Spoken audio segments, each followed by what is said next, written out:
Here we introduce a new vocabulary word, and that is linear momentum. In the physics definition, it is very simple. All it is the product of an object's mass and its linear velocity. Velocity, of course, is a vector. Mass is a scalar. So our direction of our momentum vector will always be in the same direction as the velocity vector. And the units of mass is kilograms. The units of velocity is meters per second. So the units of momentum then is kilogram meters per second. There is no other name for it. Why the letter P for linear momentum? Well, Newton's second law was originally spoken of in terms of a change in momentum being caused by a force. Today we say, F equals ma. A force causes an acceleration. But originally, a force caused a change in momentum. And at that time, the time when Newton published his work Principia, there was a word impetus. And that was the quality of an object that was to be moving independent of an observed force. So from the word impetus, we get the letter P for momentum.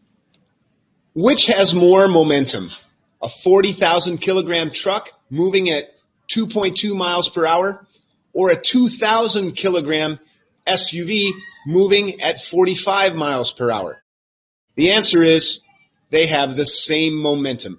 Their mass times their velocity in meters per second, I've done the conversion here and here, shows me that they both have 40,000 kilogram meters per second worth of momentum.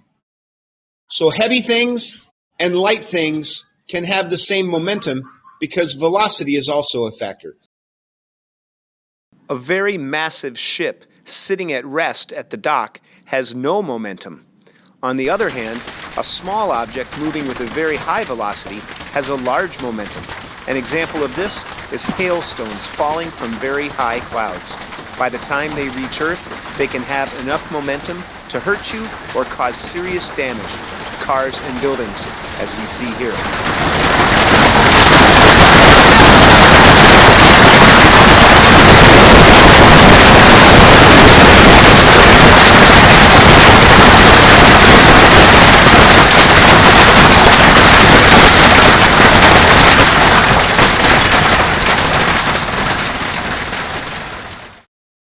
The momentum of any particle-like body cannot change unless a net external force changes it. For example, we could push on a body, in this case a little shopping cart, to change its momentum.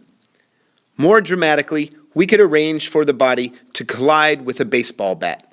In such a collision or crash, the external force on the body is brief, has large magnitude, and suddenly changes the body's momentum. Let's consider a simple collision between a ball and a bat. The collision is brief, and the ball experiences a force that is great enough to slow it, stop it, or even reverse its motion.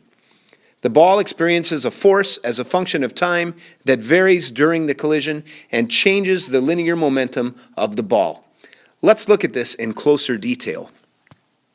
Let's look at a collision between a baseball and a bat. Here we'll show it in slow motion first. There you saw the ball hit the bat. Let's go watch it again, and I'll just step through it frame by frame. You can see as the ball begins to be hit by the bat, the ball begins to compress and squish. And then as it leaves the bat, it returns to its regular shape.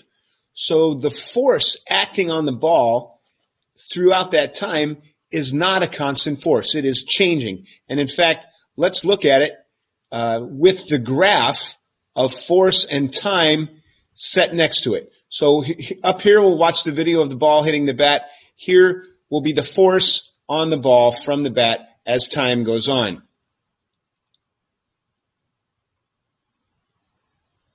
Okay, let's look at that again, and we'll step through it frame by frame.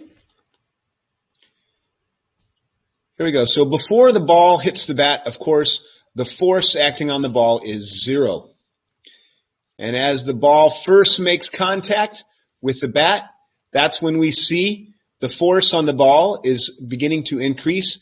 And as the ball deforms more and more, the force on the ball increases until at the maximum deformity of the ball, we see a maximum force exerted on the ball by the bat. And then as the ball begins to leave the bat and the deformity of the ball becomes less, the force acting on the ball decreases until, of course, it leaves the bat altogether, and that's when the force on the ball returns to zero. We prove in AP Physics that the area under the force versus time graph is equal to the impulse. But for physics honors, we'll just tell you, the area under the curve tells us the amount of impulse or the change in the momentum of the object, in this case, the baseball. The pink graph we just showed was the actual force, but if we draw another graph over the same time interval that has the same area, in other words, this blue area is equal to the pink area, then the impulses are the same, and we can say that an average force acts over the same time period. You can see that the average force is certainly much less than the maximum force, which would be this point up here. But in terms of calculating the momentum, we can just think of it as the average force acting over some time period. Of course, if you're in a car crash, you're not interested in what's the average force on your body. You want to know what's the maximum force on your body.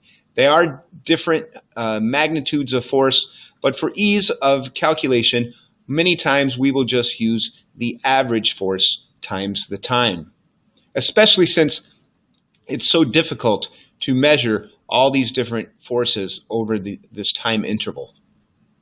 So let's look at an example. Here is a car traveling at 55 miles per hour, or 25 meters per second. Its mass is 1,000 kilograms, and it puts on its brakes, and it comes to a stop. So its final velocity is zero, so its final momentum is zero.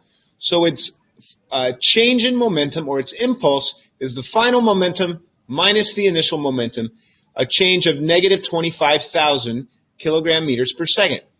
Now let's take that same situation, a 1,000 kilogram car traveling at 55 miles per hour, and let's smash it into a wall. The end result is the same. The final velocity is zero. The final momentum is zero. So the 0 minus 25,000 is still a change in momentum of negative 25,000 kilogram meters per second. Both instances have the same impulse. Now you say to yourself, these situations are very different. And that is true. They are very different. In this one, you walk away to drive another day. Here, you're on your way to the hospital in the ambulance. But still, the definition of impulse is the change in momentum, and both of these situations have the same impulse. Let's look at graphs of force as a function of time.